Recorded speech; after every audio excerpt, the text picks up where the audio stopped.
Hello food lovers, welcome to cooking world. ఈ రోజు వీడియోలో ఆషాఢం స్పెషల్ పప్పు మునగాకు కూర ఎలా తయారు చేసుకోవాలో చూద్దాం. ఇది తయారు చేసుకుని తినటం వల్ల మనకి చాలా ఆరోగ్య ప్రయోజనాలు ఉంటాయి. నేను చెప్పే విధంగా ఒక్కసారి ట్రై చేసి చూడండి, టేస్ట్ అయితే అదిరిపోతుంది. ముందుగా దీనికోసం ఒక 2 గ్లాసుల కందిపప్పు తీసుకుని వాటర్లో నానబెట్టేసి తర్వాత వాష్ చేసి ఇలా కుక్కర్ గిన్నెలోకి తీసుకుని ఇప్పుడు ఇందులో ఒక టేబుల్ స్పూన్ పసుపు వేసి పక్కకు ఉంచుకోవాలి. ఇప్పుడు కూరకి కావాల్సిన మునగాకు తీసేసి నీట్గా క్లీన్ చేసి ఒక గిన్నెలోకి అయితే తీసుకోవాలన్నమాట. మునగాకు అంటే మునగ చెట్టుకి ఆకు ఉంటుంది కదా, ఆ ఆకు. ఇప్పుడు పప్పుని మనం ఒక స్టవ్ మీద పెట్టేసి కాసేపు అయితే ఉడకనివ్వాలి. ఇలా ఉడికిన తర్వాత ఇప్పుడు ఇందులోకి సరిపడా కారం వేసుకోవాలి. మేమైతే ఒక టేబుల్ స్పూన్ కారం వేసుకున్నాం. తర్వాత ఇందులో ఒక టేబుల్ స్పూన్ కల్లుపు కానీ సాల్ట్ కానీ వేసుకుని ఇప్పుడు గరిటెతో మొత్తం కారం ఉప్పు ఈ పప్పుకి బాగా పట్టేలాగా స్టవ్ని లో టు మీడియం ఫ్లేమ్లో పెట్టుకుని గరిటెతో మొత్తం బాగా కలుపుకోవాలన్నమాట. ఇలా బాగా కలుపుకొని మూతతో క్లోజ్ చేసి కాసేపు పప్పును ఉడకనివ్వాలి.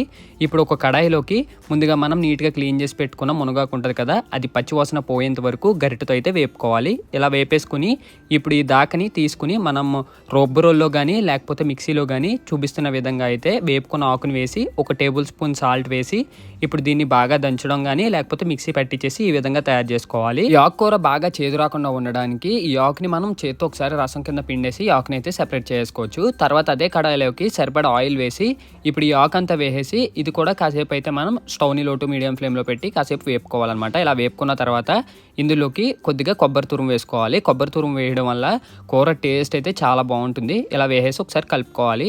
ఇప్పుడు ముందుగా మనం ఉడకబెట్టిన పప్పు ఉంటుంది కదా, ఆ పప్పులోకి ఇలా కలిపి పెట్టుకున్న ఆకు అలాగే కొబ్బరి తురుము వేసి మొత్తం ఈ పప్పులో బాగా కలిసేలాగా స్టవ్ని లో టు మీడియం ఫ్లేమ్లో పెట్టి ఈ విధంగా కలుపుకోవాలి.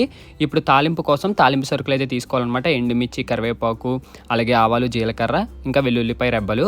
ఇప్పుడు స్టవ్ మీద కడాయిలో కొద్దిగా ఆయిల్ వేసి ఫస్ట్ వెల్లుల్లిపాయలు వేసి వీటిని పచ్చివాసన పోయేంత వరకు బాగా వేపుకున్నాక ఇంకా మిగతా ఉన్న తాలింపు సరుకులు అయితే వేసేసుకోవాలి. ఇలా తాలింపు సరుకులు వేసుకుని కొద్దిగా కరివేపాకు రెబ్బలు వేసి ఇవన్నీ బాగా వేపుకున్నాక ఇప్పుడు ఇందులోకి డైరెక్ట్గా ముందుగా మనం కలిపి పెట్టుకున్న పప్పు అలాగే ఆకుకూర ఉంటుంది కదా, అదంతా ఇలా మనం డైరెక్ట్గా వేసేసి స్టవ్ను లో టు మీడియం ఫ్లేమ్లో పెట్టి కొద్దిగా కలుపుకుంటూ మనం ఈ విధంగా తాలింపు అయితే పెట్టేసుకోవాలి.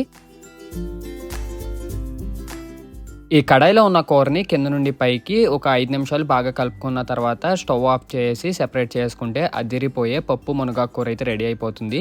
ఇది తినడం వల్ల మనకి చాలా ఆరోగ్య ప్రయోజనాలు ఉంటాయి. ఎస్పెషల్లీ ఆషాఢ మాసంలో అయితే ఇది ఖచ్చితంగా చేసుకు తింటారు. మీలో ఎంతమందికి పప్పు మునగ కూర అంటే ఇష్టమో కామెంట్ చేయండి. వీడియో నచ్చితే లైక్ చేసి షేర్ చేసి సబ్స్క్రైబ్ చేయండి. ఇంకా నెక్స్ట్ వీడియోలో మళ్ళీ కలుద్దాం. బాయ్.